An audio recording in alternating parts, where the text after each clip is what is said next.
This brand is made in Mexico for the ClimateCare Canadian Contractor Cooperative by International Comfort Products LLC, which is a part of Carrier Global Corporation. The units only use a wire mesh protection for the condenser coil, which doesn't do much as far as protecting the coil from debris thrown by a lawnmower or from hail. The guarantee on the brand is not as good as some of the other brands. The Performance Series N4A3 model is a basic air conditioner that is relatively noisy with a sound rating of 74 decibels. The ProComfort Deluxe Series CCA7 models are premium units but only have a 17 SEER cooling efficiency. The ProComfort Deluxe Series CVA9 is their offering in the ultimate category, as the units have 5 stages of compressor operation as well as a variable speed fan for quiet and efficient operation.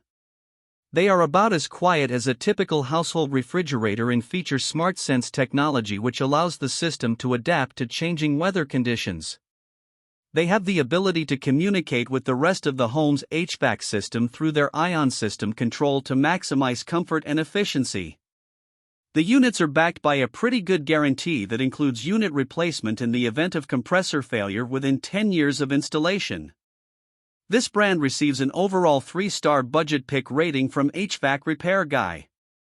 Please share your experiences with this brand in the comments section of the HvacRepairGuy YouTube channel.